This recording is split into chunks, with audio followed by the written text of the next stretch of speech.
Hey family, welcome back to our channel. We've been having devotion together every morning, but recently we've been going through the book of Proverbs, and we've been talking about wisdom and the value of wisdom and how wisdom is calling us, inviting us to eat at her table and to enjoy the wealth and the riches and the benefits that come with embracing wisdom, knowledge, understanding.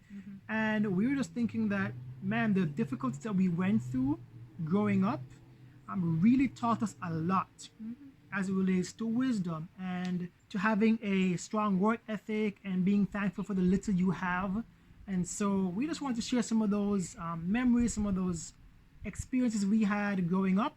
This is our story time about the reflections and realizing that little is much when God is in it. True story.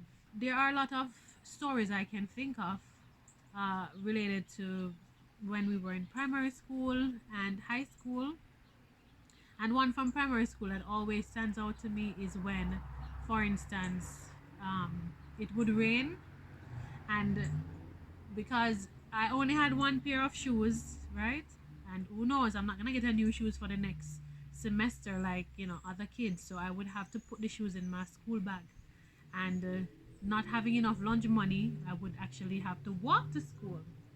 And then walking to school, How far did you walk to school? I can't even put into miles, because my brain wasn't comprehending it at that time, but it would take a while. But one thing I've come to notice, that kids, when they're in primary school, they have access to a lot of toys, or even before then. And for me, it was literally beating the bush with a stick and talking to it using my imagination. So I know it sounds crazy, and these parents nowadays, they have to have 20 million toys for their kids, but you never know. Just like Michael Jr. and that imaginary box, the Invisible Man, you remember that story? You know, I turned out to be okay. So I think those stories of walking to school teaches me some type of determination. Like, yo, I gotta get out of this kind of life. So whatever it takes. And I think I've brought that with me into my adulthood, where whenever I meet a challenge, or whenever I don't always try to think about what other people have, right? Because obviously I had that one pair of shoes, and even though people would be looking at me when I'm walking home in my uniform, in my barefoot with my shoes in my bag, in a scandal bag. Why? Because you don't want the rain can soak through your bag. So you have that again, strategy, common sense, street skills, street smarts.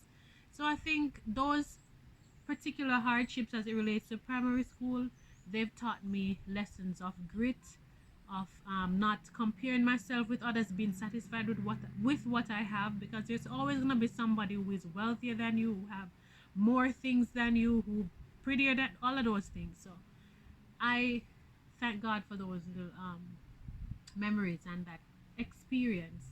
Although at the time it wasn't pleasant, but now that I'm an adult, Yeah. any primary school memories? Primary school. Or even high school?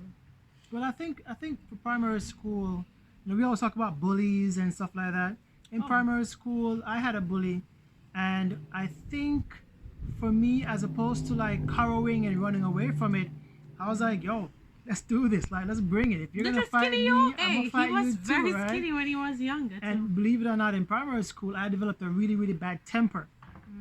Up until probably age 9 or 10, I had a really bad temper because I had a bully. And so I think even with the friends that I had, sometimes, it would kind of, I'll take it out on them too, because I was so angry at, what was going on. But I think even in that sense, in pushing back against what was supposed to be, someone else trying to, bully you and stuff, it's this resilience that says, yo, I'm not going to back down. I'm going to push forward. I'm going to stand up for myself and speak out. And that is so important now. We always want individuals who are not followers, but are leaders, and who are, goal oriented and wanting to accomplish their goals and dreams. And so I think even though it was a negative, that really taught me to really push for what I want, and to really stand up for myself and those that I care about, things that I'm concerned about. And so people would come to me afterwards to talk to the principal about this issue, or talk to the teacher about this issue, because they knew that I wasn't afraid to do that. And so That was primary school. In high school, there was a point when my mom was away for a while. She was in America, and I was going to school. I had people who stop by and bring food and stuff. But there was a point where I didn't have as much shirts, uniform shirts to go to school, and so at times if I hand washed my shirt the night before, and it wasn't dry, or my pants, I would have to wear it to school because I got to be at All school crumpled early, and wet. crumpled and wet, or Jeez. damp, and then I had to talk to the home economics teacher so I could iron that thing before class started. So I'd walk to school early so I can get my clothes ironed and dry and then start school. And so, as it relates to like being resourceful and planning ahead, being intentional, you learn those lessons. And so hardships aren't always bad as it relates to the lessons you can learn from it. It's all about perspective. And so I think we've definitely learned a lot from the little that we had growing up.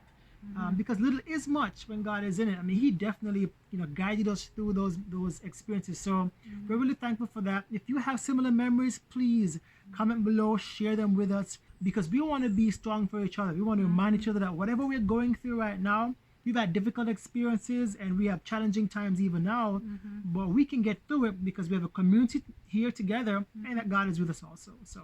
And so, as you said, it's all about perspective. So I know, even honestly, during the pandemic, a lot of people lost their jobs, and things are just not as money is just not flowing as it used to be before.